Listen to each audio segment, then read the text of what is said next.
Surat LCB પોલીસે express highway પર માદક પોશ ડોડાના જથ્થા સાથે એક ઈસમને ઝડપી પાડ્યો છે। 4 કરોડથી વધુનો મુદ્દામાલ પોલીસે કબજે કરી કાયદેસરની કાર્યવાહી હાથ ધરી છે। સુરત જિલ્લા એલસીબી પોલીસની ટીમે તુંડી ગામ નજીક એક્સપ્રેસ હાઈવે પર આઈસર ટ્રકને અટકાવી તપાસ હાથ ધરી હતી। ટ્રક ચલાવતા સુનિલ ભવરલાલ બિશ્નોઈની પૂછપરછ બાદ ટ્રકની તલાશી લેવામાં આવી હતી। ટ્રકના ઉપરના ભાગમાં ચોખાની પાપડીના 150 બેગ ભરેલા હતા, જ્યારે તેની નીચે પ્રતિબંધિત પોશ ડોડાનો જથ્થો છુપાવવામાં આવ્યો હતો। અમારી એલસીબી ટીમને ગઈકાલે માહિતી મળી હતી કે જે દિલ્હી મુંબઈ એક્સપ્રેસ વે છે ત્યાં ધુલિયા બાજુથી એક ટ્રક આવી રહી છે અને એક્સપ્રેસ વેથી વડોદરા સાઈડ જનાર છે।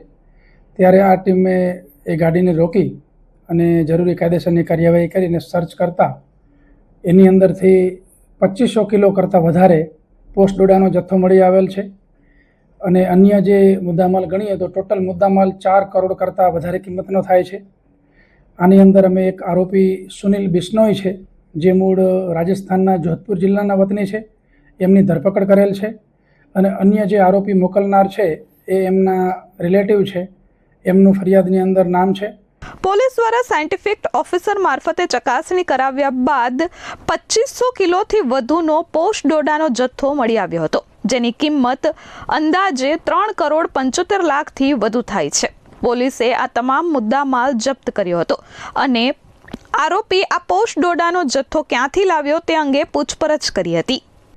હવે ખાસ આની અંદર અમારી અગત્યની બાબત એ છે કે જે આરોપી છે એ મધ્યપ્રદેશના રતલામથી ટ્રક લઈને નીકળ્યા હતા અને અહીંથી એ રાજસ્થાન જતા હતા, એવી એમની પ્રાથમિક પૂછપરછની અંદર માહિતી મળી છે। અમારા એસઓજી પીઆઈ એલડી ઓડેદરા અને એમની ટીમ જે છે એ હવે ઇન્વેસ્ટિગેશન કરી રહી છે। ખાસ આની અંદર તપાસની અંદર અમે એ શોધી રહ્યા છીએ કે આ જે આરોપી છે એ અગાઉ ગુજરાતમાં ક્યારે આવેલ છે કે કેમ, પોસ્ટ ડોડાનો જથ્થો કઈ જગ્યાએ પહોંચાડવાના હતા, એના જે મની ટ્રેલ છે એ અમારી માટે તપાસની બાબતમાં ખૂબ જ અગત્યના છે।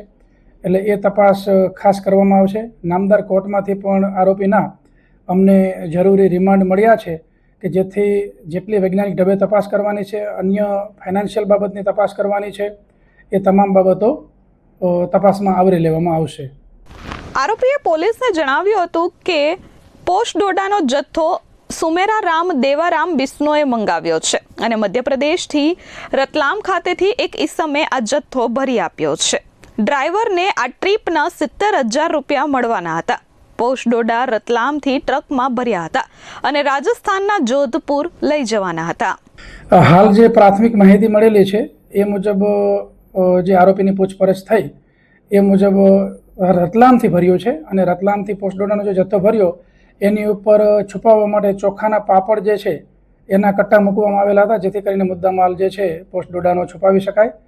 અને હાલ પ્રાથમિક પૂછપરછમાં રાજસ્થાન જોધપુર ખાતે પહોંચાડવાની વાત કરે છે, પરંતુ ગુજરાતમાં કોઈ જગ્યાએ જવાના હતા કે કેમ, એમના જે ટેકનિકલ તપાસ છે એ તમામ બાબતોની તપાસ થશે અને રિમાન્ડ દરમિયાન આ તમામ મુદ્દાઓ જે છે એની વ્યવસ્થિત રીતે તપાસ કરી લેવામાં આવશે। હાલ પોલીસે આરોપીની ધરપકડ કરી તમામ મુદ્દામાલ જપ્ત કરી અન્ય આરોપીઓને પકડવાના ચક્રો ગતિમાન કર્યા છે। Bureau report S24 news, Surat.